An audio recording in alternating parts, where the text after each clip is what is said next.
चलिए अब वर्ब में आगे बढ़ते हैं, ठीक है। तो अभी हम अब मेन वर्ब पढ़ेंगे। क्या पढ़ेंगे? मेन। मेन वर्ब में हमने क्या बताया था, कितना होता है मेन वर्ब? मेन वर्ब 13 कब से बताया?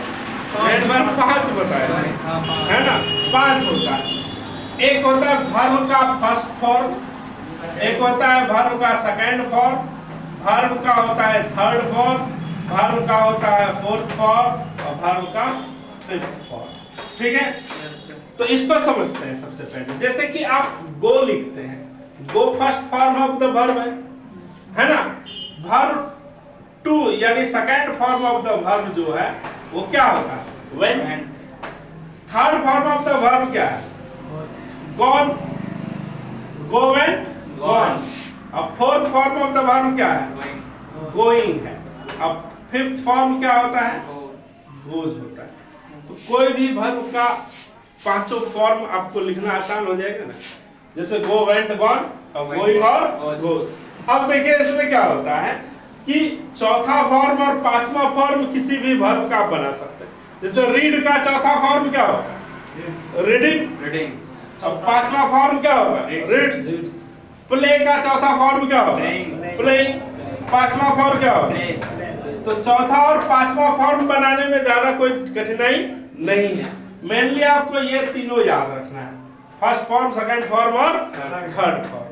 अब इसके हम नाम के बारे में थोड़ा सा चर्चा कर लेते हैं कि first form of the verb का नाम होता है प्रेजेंट फॉर्म। इसको हम क्या कहते हैं? Present form. क्या कहते हैं इसको?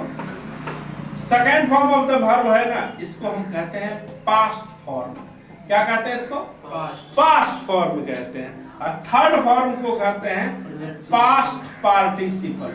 क्या बोलते हैं इसको? Past participle. Fourth form of the verb जो है इसको हम कहते हैं प्रेजेंट पार्टिसिपल। क्या कहते हैं इसको? प्रेजेंट पार्टिसिपल, ठीक है।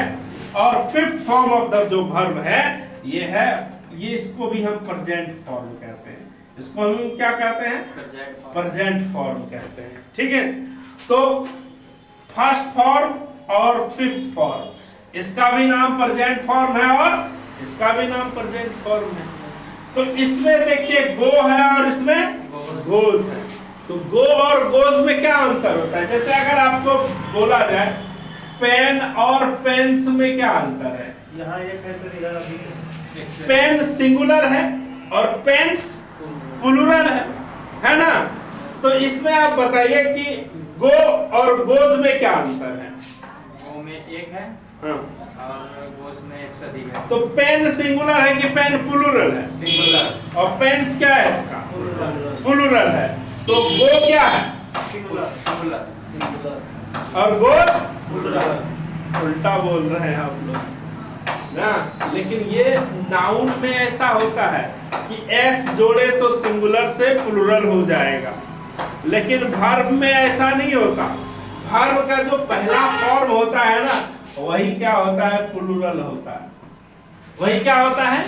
प्लूरल होता है। हमेशा ये याद रखिएगा, है ना। और वर्ब में अगर आप एस या एस जोड़े वो क्या बन जाएगा? सिंगुलर बन जाएगा। समझे बात को? उल्टा होता है वर्ब में। नाउन में क्या है कि अगर आप एस या एस जोड़े तो वो प्लूरल हो जाएगा सिंगुलर से, लेकिन वर्ब का पहला ही फॉर्म प्लूरल होता है। उसमें आप एस या एस जोड़े ना वो सिंगुलर बन जाएगा।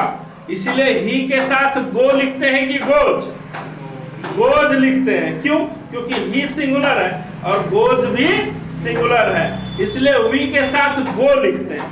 वी प्लूरल है, नंबर परसेंट टेबल में पढ़ा है ना, वी प्लूरल है। वी प्लूरल है, इसलिए वी के साथ हम क्या लिखते हैं? गो लिखते हैं। गोज लिखते हैं क्या? नहीं लिखते। क्यों नहीं लिखते? क्योंकि अगर हमारा सेंटेंस का सब्जेक्ट प्लूरल है तो वर्ब को भी प्लूरल होना पड़ेगा। अगर सब्जेक्ट का सेंटेंस सिंगुलर है तो वर्ब भी सिंगुलर होगा। इसीलिए आप क्या लिखते हैं? ही के साथ गोज लिखते हैं, लेकिन वी के साथ गो लिखते हैं। वजह क्या है? क्योंकि ही सिंगुलर है तो गोज, और वी प्लूरल है तो गो, क्योंकि गो खुद प्लूरल है और गोज क्या है? सिंगुलर है। तो ये याद रखिएगा टेंस में हमेशा कि जो first form of the verb है वही प्लूरल होता है।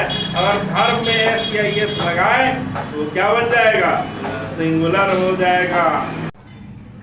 तो आप लोग को बता रहे थे कि मेनली आपको करना क्या है कि 1, 2 और 3 याद रखना है। आगे चौथा और पांचवा याद रखने का कोई जरूरत है क्या? नहीं, कोई जरूरत नहीं है चौथा और पांचवा याद रखने का। मेनली आपको 1, 2, 3 ही याद रखना है। चलिए 1, 2, 3 पर कुछ स्पेशल वर्ड है जिससे रिलेटेड प्रॉब्लम पूछे जाते हैं, है ना? तो वो सब देखते हैं कि कैसे प्रॉब्लम पूछा जाता है। मेनली 1, 2 और 3 से रिलेटेड कुछ प्रॉब्लम हम आपको देते हैं, उससे रिलेटेड हम बात करेंगे, ठीक है? जैसे एक शब्द है अंग्रेजी में हैंग, एक शब्द है हैंग। हैंग का मतलब होता है फांसी देना, है ना? हैंग का अर्थ क्या होता है? फांसी देना। फांसी देना। और हैंग का मतलब लटकाना भी होता है ना? लटकाना। हैंग मतलब लटकाना भी होता है। जैसे हम लोग क्या करते हैं, कमीज खोलते हैं, उतार के अपना खूंटी में लटकाते हैं, ठीक है? तो इसमें देखिए एक एग्जांपल आपको दे के समझाते हैं कि कैसे इससे रिलेटेड समस्या पूछा जाएगा। जैसे he hanged his shirt, ये सेंटेंस सही होगा? he hanged his shirt, क्योंकि हैंग का अर्थ जब फांसी देना होता है ना, तो इसका वर्ब सेकंड फॉर्म जो होता है वो हैंग्ड होता है। उसका सेकंड फॉर्म क्या होता है?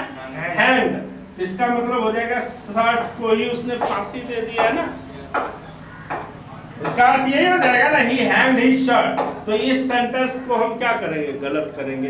ये सेंटेंस सही होगा नहीं। शर्ट को आदमी कैसे फांसी देगा? शर्ट को तो लटकाएगा ना। जब हैंग का अर्थ लटकाना होता है, इसका वर्ब टू हंग होता है। क्या होता है? हंग। हंग तो क्या होगा? ही हैंग्ड हिज शर्ट की ही हंग हिज शर्ट, है ना? तो सही करने के लिए क्या लिखना पड़ेगा? HUNG, हंग हिज शर्ट, ही हंग हिज शर्ट। तब जाके ये क्या होगा? सही होगा। तो ये देखिए, इसके बदले में ये और इसके बदले में ये लिख के आपको प्रॉब्लम पूछेगा। समझे बात को? क्योंकि हैंग का अर्थ फांसी भी देना होता है, सेम स्पेलिंग होता है दोनों का, HANG HANG। हैंग मतलब फांसी देना, तब इसका verb to second form hanged होता है। तो आदमी को फांसी पर लटकाया जाता है।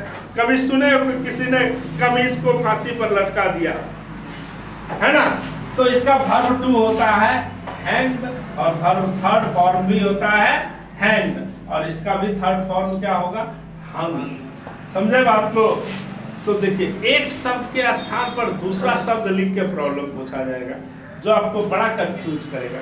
हम अभी इस तरह के कुछ स्पेशल वर्ड आपको और भी लिखाएंगे, इसको आप पहले नोट कर लीजिए। चलिए इसको हम मिटा देते हैं। चलिए एक और दूसरा वर्ड लेते हैं, ठीक है? एक दूसरा वर्ड लेते हैं 2 नंबर में। एक वर्ड है लाई। लाई मतलब क्या होता है? झूठ बोलना। लाई, हाँ, LIE। लाई मतलब क्या होता है? झूठ बोलना।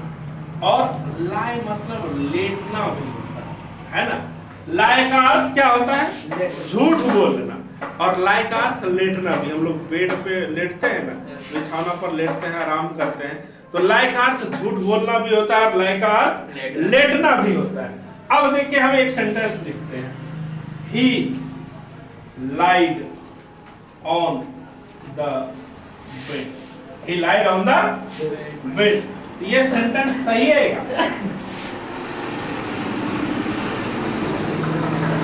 ना? He lied on the bed. ये सेंटेंस सही नहीं हो सकता है।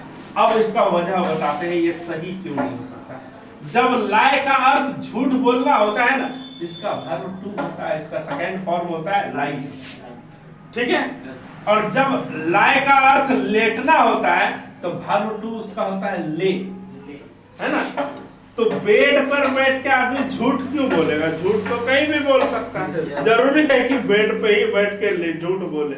इसलिए ही लाइड ऑन द बेड लिखेंगे क्या? नहीं। क्या लिखना पड़ेगा इसका? ही ले ऑन द बेड। समझे कि नहीं? क्लियर है ये? और वर्ब 2 हो गया इसका वर्ब थर्ड फॉर्म इसका लाइड होता है और वर्ब 3 इसका लेन होता है। क्या होता है? ले, LA